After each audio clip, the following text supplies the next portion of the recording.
Yo, what's up, guys? It's Noah here, breaking down the NBA slate on Draftkings and Yahoo for Monday, March the 9th.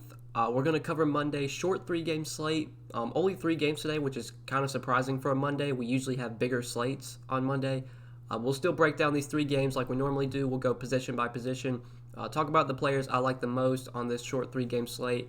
We'll hit on DraftKings pricing. We'll talk about players I like there. We will switch over to Yahoo. We'll hit on some guys I do like over on Yahoo as well. Just before we do get started, guys, as always, would greatly appreciate it if you would drop a like down below. Make sure you hit that subscribe button as well. Click the notification bell so that way you do get notified every time I upload. You'll never miss out on any of my new videos. And if you would like, you can check out all the exclusive NBA content I do have to offer over on Patreon. I will have an article posted for this slate. I'll have some updated core plays posted on Patreon as well. I'll be in Discord throughout the day, answering questions up until lock. If you want to join our Discord chat, you can get access to all that through Patreon. So check out the Patreon link down below. See all I have to offer over there. Give me a follow on Twitter as well, which is linked down below in the description at DFS by Noah. I am pretty active on Twitter, so you can follow me there. But let's go ahead and take a look at point guard for today. We'll start off at the top of the position with Trae Young, our most expensive point guard at $10,300, and overall, Trae Young is our most expensive player on the slate. We do have Giannis on the slate, but he has already been ruled out, so Trae Young, our most expensive player overall. I think Trae Young is definitely in play today. This matchup against the Hornets, it has its positives and it has its negatives. We know the Hornets are a team that plays at an incredibly slow pace. They're dead last in pace on the season, which is one of the negatives, but one of the positives here for Trae Young is that the Hornets are one of the worst defensive teams in the league. They do rank 24th in defensive rating on the season. So I do like Trae Young quite a bit. I think he is one of my favorite pay-up options today. I don't feel like this is a slate where we have to pay up for these top guys. I think the mid-range looks very strong today. We're going to talk about the Bucks. Again, they look like just some clear targets today from the Bucks with Giannis already out. Guys like Eric Bledsoe, Chris Middleton will definitely want to go back to today. But Trae Young at 10-3, I think is one of the better pay-up options. I think I would rather play Trae Young over Jokic for $800 less. We're going to talk about John Collins. I really like John Collins in this spot. I think he's a great pay-up option as well. And then you have guys like Pascal Siakam against the Jazz, Kyle Lowry against the Jazz, Rudy Gobert against the Raptors. Like, those just really aren't guys I feel like I need to go out of my way to play today. I know it's a three-game slate, so our player pool is pretty limited. And for it to be three games, there really are not any appealing games. We have Charlotte versus Atlanta with a 225 total. We have Toronto, Utah, which also has a 225 total. And then Milwaukee, Denver, we don't have a total yet for that game. But that's probably going to be one of the more appealing games to target just because of all the viable options from the Milwaukee side with Giannis out. But Trae Young at the point guard position, I do like quite a bit. I think if I'm going to pay up here, it's definitely going to be for him. Kyle Lowry, Donovan Mitchell, I just don't know if I can get to these guys today. On a three-game slate, if I'm playing a lot of lineups, obviously I'll have those two guys in my player pool. But if I'm just playing one lineup today, I doubt I go to Lowry or Mitchell. Jamal Murray, I think, is fine against the Bucks. This is a big-time pace-up spot for the Nuggets. The Nuggets are playing at they're second to last in pace this season. They're 29th, just ahead of the Hornets, whereas the Bucks are leading the league in pace. So big-time pace-up spot for the Nugs. Definitely like Murray whenever he gets like pace-up matchups. He tends to always do well in them. He's 7K. He's not a must-play by any means, especially when you look at a guy like Eric Bledsoe, who is still only 5,700 on DraftKings. I think Eric Bledsoe is just the clear point guard play today. But if you want to play like Bledsoe and Murray together, I have no problems with that. I think, though, I'd probably rather go to Terry Rozier or Devontae Graham. It's a really good spot for both guys. Rozier facing the Hawks, obviously Graham facing the Hawks as well. I think just choosing between the two, if you look at their season-long numbers, Devontae Graham has slightly better season-long numbers than Terry Rozier. But just as of late, Terry Rozier has been the better fantasy option. He's getting more minutes as well. He's playing 36 to 38 minutes a night, or 36 to 38 minutes a night just the last few games, whereas Devontae Graham's kind of been limited to like 32 to 34 minutes. I do expect both guys to put up pretty solid games today, especially in this fantastic matchup against the Hawks. If I have to pick one, though, I do slightly prefer Rozier, even though he's a little bit more expensive. I like him a lot at 6,600 in the mid-range. He's point guard and shooting guard eligible. We'll plug him in at the shooting guard spot on DK. On Yahoo, he's at shooting guard, which I think is very appealing. Because Eric Bledsoe is just the clear play here, I feel like a ton of my point guard exposure today is just going to go to Eric Bledsoe.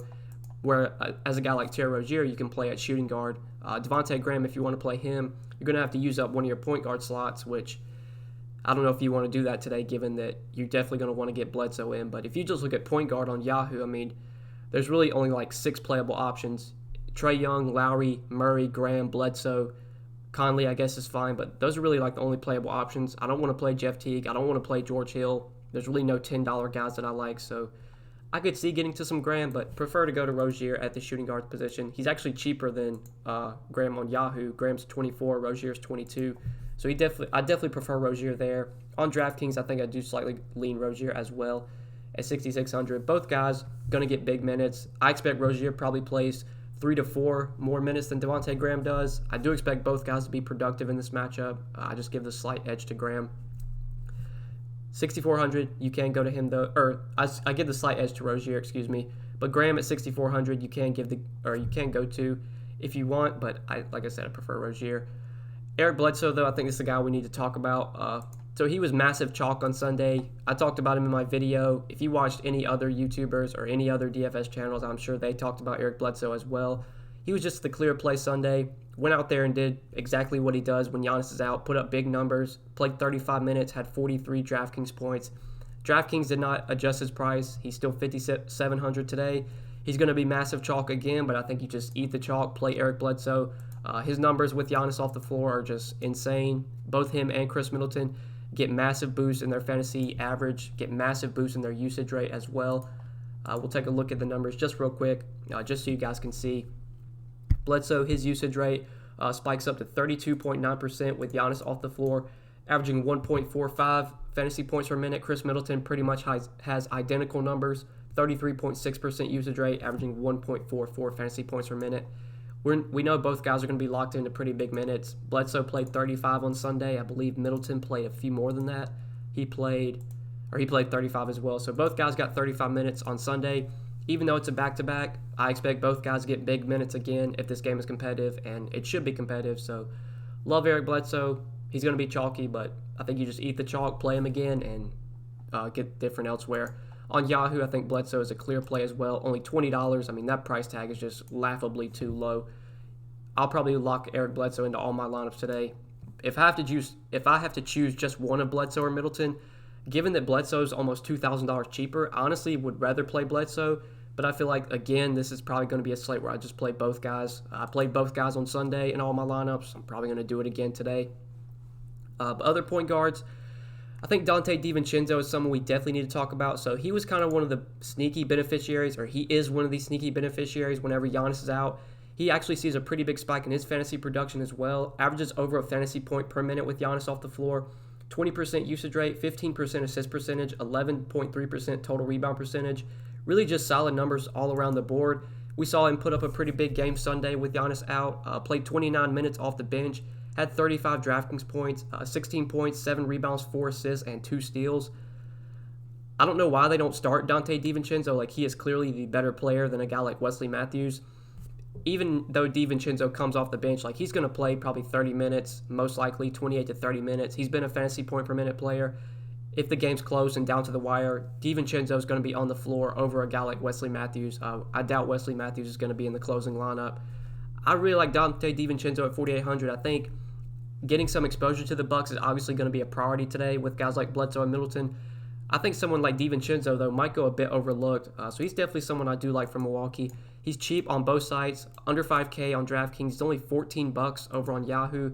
I definitely like him here in this spot. He does benefit with Giannis out. Should pick up a few more minutes. It's more likely he plays close to 30 minutes rather than like the mid-20s he was getting most of the season. Like most nights he plays about 22 to 24 minutes. I think while Giannis is out, you expect him to be more productive. You also expect he probably gets a few more minutes as well because they can just do different things with the lineup. With Giannis off the floor, they can run a lot of 3-guard lineups. They can just play DiVincenzo at multiple spots. They can shift Chris Middleton down to the 4, play Bledsoe, DiVincenzo, George Hill, like all 3 of those guys alongside each other. There's just a lot of ways they can work their lineup. So I expect the minutes to be there, expect the production to be there. Really like Dante DiVincenzo at 4,800. But yeah, guys, let's go ahead and move on to shooting guard now. We'll hit on this position. So Norman Powell is definitely someone we need to talk about. So Fred VanVleet was out again on Sunday, did not play. We don't know yet if he's going to play on Monday. This is the 9 o'clock game. We have one game at 7:30, and then we have two games at 9 o'clock. So I don't know if we're going to have this news before lock, whether Van Vliet is in or out. Assuming he's out again, I think Norman Powell is definitely fine to go to. He's getting a ton of run, being very productive as well the last few games with Van Vliet out, getting big minutes, 38, 40 minutes, 40, 50 Draftkings points his last two games. Pretty sure last time I checked, he was having a really good game Sunday night with Van Vliet out. It's not the best spot against the Jazz. Still not a team I really go out of my way to target. On a 3-game slate, you really don't have a ton of options, so can't get too picky. The Jazz have been a little bit worse defensively on the season, or just as of late, than they have been on the season. But they still do play at a pretty slow pace. This game in general is going to be played at a pretty slow pace. Two pretty solid defensive teams on the year. Not a game I really want to get a ton of exposure to, but if Van Vliet's out again, I think Norman Powell at 6,800 is fine to go to. Will Barton at 6K I do like as well. He finally had a good game last game against the Cavs. Played 37 minutes and had 38 Draftkings points. Barton was in like a major slump, just really not doing anything for like 6 to 7 straight games. Finally broke out of that slump last game against Cleveland. This is a big-time pace-up spot against the Bucks. Barton's another guy that tends to do well in fast-paced games. He did well against the Bucks earlier this season, had 48 Draftkings points in 33 minutes against them. While I don't expect him to be that productive, and I'm pretty sure Jamal Murray was out that game, I still do like Barton at 6K. I think he is in play at the shooting guard position. Kevin Huerter is fine to go to as well at 5,800. He's listed as questionable on DK, but he's actually probable. He's expected to play today. I'd probably slightly lean Barton over Huerter. Really have no problems with either guy, though. I don't think either guy are going to be like core plays for me today, but if you're playing a lot of lineups, which is something I would recommend doing on short slates like this, I'll rarely play like one lineup on a short slate. Usually 2-game slates, 3-game slates. I want to try and get a lot of lineups in play. Just kind of really differentiate throughout all my lineups. So I'll have some exposure to Huerter. I'll have some exposure to Barton. I don't expect either guy to be core plays for me, though. In terms of value, though, Cam Reddish is out, so I think that does benefit a guy like DeAndre Hunter. He experienced some cramping, did not return into Saturday's game. Well, I guess we don't have update on him, but given that he wasn't able to return Saturday, I assume he's probably going to be out today, which will benefit DeAndre Hunter, who we'll talk about. Gary Harris is someone that's been playing really well recently. You look at the game log, it looks pretty. I mean, it looks pretty. It looks pretty as of late. 26, 29, 31 Draftkings points just the last 3 games. The minutes have been there. He's played 31-plus minutes in 3 straight games. He's still cheap at 4,400. Gary Harris is not a guy that I like to play when he's going to be popular, and I think with how his game log looks recently, like he's going to get some ownership today. If I can find $400, I would much rather play DiVincenzo. I think DiVincenzo gives you more upside than Gary Harris. Gary Harris did have, I think he had 5 steals in that last game against the Cavs. Yeah, he had 5 steals, so it was a bit of an outlier performance. You take away those 5 steals, I mean, he's going to finish with like 20 fantasy points. I'm just really going to keep an eye on his ownership. If nobody's going to play Gary Harris, then I definitely like him as a value play. But if everyone's going to flock to him just because of his game log looking better, because he's been playing better as of late, this is still a low-usage player, still a guy that only averages like 0.8 fantasy points per minute on the season. He's going to give you 20, 25 DK points most nights, if not less than that. And if he's going to be really chalky on a 3-game slate, I think that's a way you can kind of differentiate. It's just avoid Gary Harris, just play other values, play a guy like DiVincenzo. He's someone I would much rather play over Harris today. But yeah, I think that's probably it for shooting guard. Jeff Teague is questionable, so I guess that's something worth noting. If he were to be out, I mean, I don't think that's really going to benefit much. Maybe a guy like Brandon Goodwin will get some more minutes off the bench, but I doubt that makes me want to play Goodwin. Cam Reddish, if he were to sit as well, I mean, that is going to open up a good amount of minutes in the backcourt. But the Hawks just have so many guys they can give minutes to. They can give minutes to Brandon Goodwin. They can give minutes to, I don't even know. Like, obviously, they could play Trae Young and Kevin Huerter a lot more. They have other guys in the backcourt I know they can give minutes to. So doubt I really go to any of that Hawks value. Even though Reddish and Teague both might be out, I just don't really think that affects much, even on a 3-game slate. So, yeah, let's go ahead and talk about small forward now. We'll look at this position. So Chris Middleton is the clear play here at the top. DraftKings did bump up his price a good amount. He's $7,600. He definitely got bumped up a lot more than Eric Bledsoe did. Eric Bledsoe was only $5,400 on Sunday. He only got bumped up to $5,700 today. Whereas I think Middleton was like $6,500. So he saw like a $1,000 price bump, whereas Bledsoe just like a $400 price bump. Obviously, I prefer Bledsoe because he's $2,000 less. Both guys have pretty identical fantasy rates on the season with Giannis off the floor. But still, 7,600 is too cheap of a price tag for Chris Middleton as well. I mean, when you take Giannis out, Chris Middleton is pretty much a 9K player, close to that at least. This is going to be a guy that gives you 45 to 50 fantasy points most nights when Giannis is out.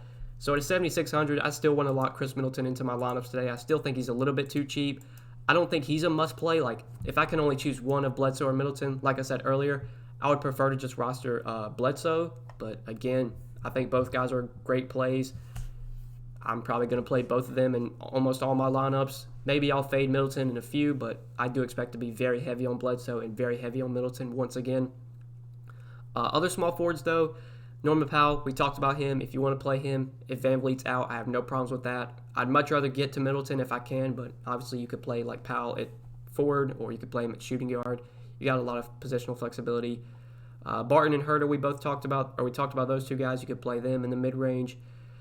Miles Bridges, really good spot against the Hawks. Miles Bridges, usually not a guy that I play, but it's a 3-game slate. It's a great matchup for Bridges. I think he's fine at 5,500. Probably would rather get to Herter or Barton if I can, but Bridges is definitely in play. DeAndre Hunter, he's questionable, so that's another guy another guy's status worth watching. Assuming he does play, I do like him quite a bit with Cam Reddish out. I think the minutes should be there for Hunter. The production is going to be inconsistent. This is not a guy that's going to give you 35, 40 DK points a night. Most nights you're getting low 20s from him. Occasionally you can spike a ceiling game from him though, and he gets you that 30-plus DK point game. At 5,200 against the Hornets, a bad defensive team, I have a little bit of interest in DeAndre Hunter, but still don't feel like he's going to be a core play for me. But I don't really think there's any value at small forward. There's really no cheap plays that stand out here. At least looking at this the night before, I don't think I'm really overlooking anything. Small forward is going to be a position I just really play a lot of Chris Middleton. Looking at Yahoo, it's pretty much Chris Middleton here. If you want to play Powell and Barton for 24 and 21, that's fine, but I think I'm just going to be jamming in Chris Middleton at 29. He's also way too cheap on Yahoo. So let's go ahead and talk about power forward now. We'll hit on this position. So at the top here, I mentioned at the beginning of the video, I do like John Collins a ton in this matchup against the Hornets. I think he might go somewhat overlooked on this slate. I don't know if a ton of people are going to pay up for him because you do have Trae Young at 10-3. You have Jokic at 9,500. Collins is pretty expensive at 9K, but there is a ton of upside for him in this spot against the Hornets. He's definitely one of my favorite power forward options, and if you just look at the power forward position, especially on Yahoo, it's really weak. You don't have a ton of great plays here. You can either pay up for Collins or Siakam. If you're not paying up for those two guys, then you're probably playing someone like Bojan Bogdanovic or PJ Washington, maybe Paul Millsap. There's really no value plays here. Ersan and Marvin Williams are both $10. They're both minimum salary. But it's just hard to trust these guys. I really liked Ersan once we got the news he was starting on Sunday. He was really chalky, but he only played 15 minutes, only 7 fantasy points. Marvin Williams played 25 minutes off the bench, 18 fantasy points. I guess if you're forcing me to play one of those guys, it would probably be Marvin Williams, but I don't know if we can expect big minutes from either guy. If I had to choose one, it'd probably be Williams just because I think his minutes are more secure. But I feel like I'm going to try and pay up for power forward if I can, or pay up at this position if I can. And John Collins stands out as one of my favorite options at the top of the position. We know how good this matchup is against the Hornets. The Hornets have been a team that's just been absolutely killed by bigs this season. I believe they've allowed the second or third most fantasy points to power forwards, the second or third most fantasy points to centers. They're a terrible rebounding team as well, which I think is something worth noting. They do rank 26th in rebound percentage, so definitely a spot where John Collins should be able to pretty much dominate on the glass. We know this is a guy that has 50, 55-point upside. Trae Young, even in the lineup, that really doesn't affect John Collins much. John Collins still has elite numbers with Young on the floor, with Young off the floor. It doesn't really make much of a difference. Collins is still going to produce big numbers on a nightly basis. So at 9K, I like John Collins quite a bit here. I think the matchup's great. I think the power forward position being so weak as well makes him a clear standout option at the top. You do have Siakam you could go to for cheaper, but I think I would rather roster Collins. I like the matchup more for Collins. I think he has more upside. I just try and find the salary to get up to him if I can. But in this mid-range, you got these Charlotte guys you could target. Bridges, 5,500. PJ Washington as well. Good matchup for him against the Hawks. This is not a guy that I really roster when the team's fully healthy, but there's definitely upside for him in this matchup. Plus, it's a 3-game slate. Like I said earlier, we don't have a ton of options. Our player pool is very small for today. So Washington is definitely a guy I see myself getting some exposure to across however many lineups I decide to play on Monday. Then you have some value options. We talked about Marvin Williams and Urson on Yahoo. They're both minimum salary. If I'm going to play one of those two guys, it's going to be over on Yahoo. DraftKings jumped up their price a ton. Marvin Williams is now up to $5K on DraftKings. Urson Ilyasova is now up to $4,600.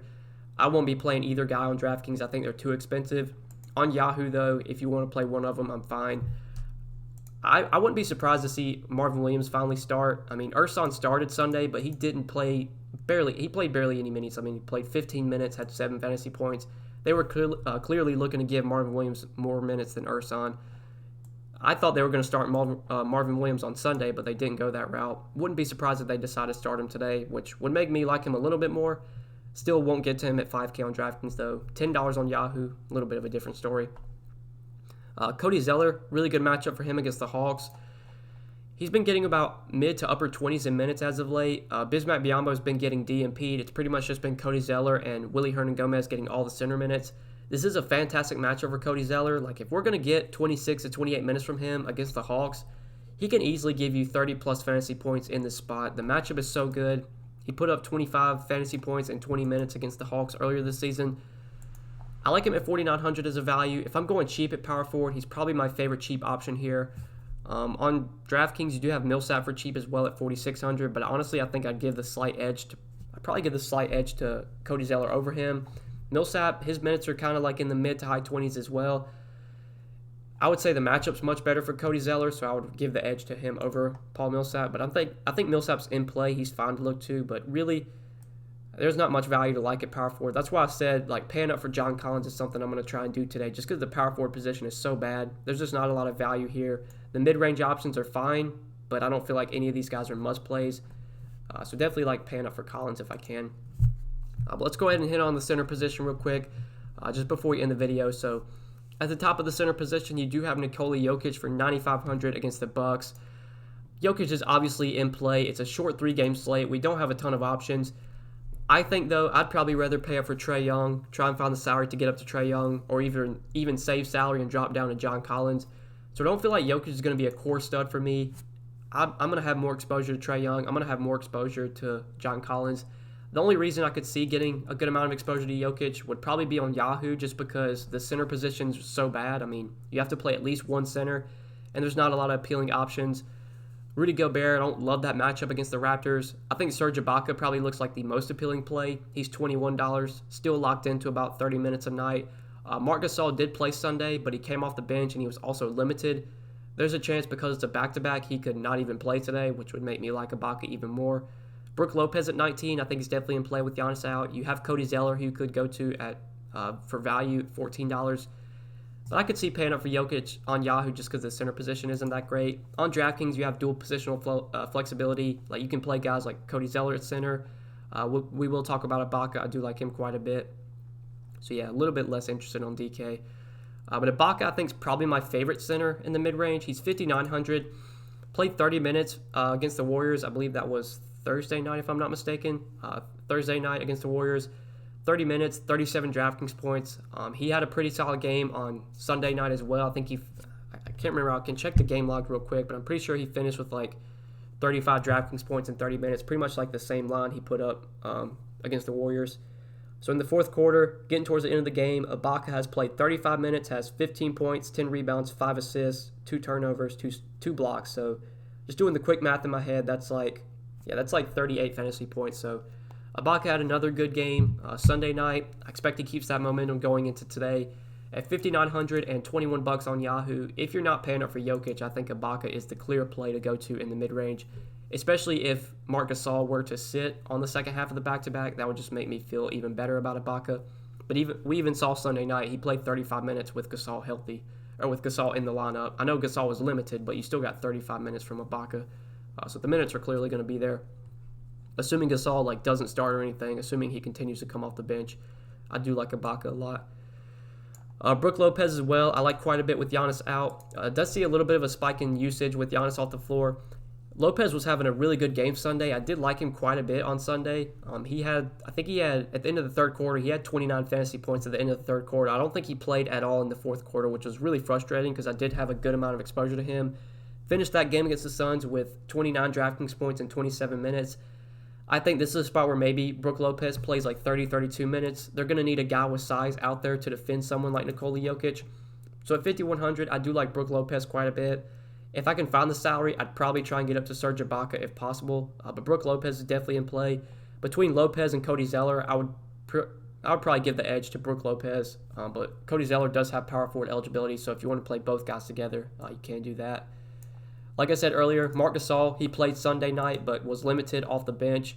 I'm assuming he's going to be limited off the bench again. If not, maybe they even rest him. So really no interest in Marc Gasol unless we get word that he's going to start and not be limited. Obviously, that would make him much more appealing, but I don't expect that to be the case. Millsap you could play as a value play.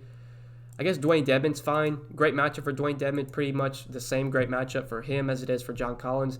But his minutes are just they're not high right now. I mean, he's playing 20 to 22 minutes. Even though he's starting, they're just not giving Dwayne Dedmon a ton of minutes. The matchup's so good, he could go out there and put up 30 fantasy points in 20 minutes, and I wouldn't be surprised. But I doubt I'm going to go to Dwayne Dedmon today. So I think that's really it for center. I think this position is clearly, Serge Ibaka is clearly the best play here. And if you want to pay up for Jokic, that's fine. But I think I'll probably be spending my salary elsewhere today. So yeah, that's what I'm liking for Monday's short 3-game slate. Hope you guys enjoyed this video. Really do appreciate you watching. Try and go as in-depth as I can in these videos. I know they can be somewhat long even for short slates, but I want to give you guys as much information, as much analysis as I can. I do try and put as much time as I can into these YouTube videos. Always appreciate you guys' support with the likes, the comments, everyone who subscribes to the channel. I really do appreciate it. So before you do get out of here, guys, hit that like button, hit the subscribe button as well. Click the notification bell so that way you get notified every time I upload. If you want to check out my Patreon exclusive content, you can check that out, link down below in the description. You can get access to my updated core plays over on Patreon. You can get in our Discord chat. You can also get access to my article, a very in-depth article that I write Monday through Friday. All my favorite plays will be posted in that article. So check all that out, link down below. Give me a follow on Twitter as well, at DFS by Noah. And I think that's it, guys. Best of luck tonight. We'll be back Tuesday with a much bigger slate. See you guys then. Peace.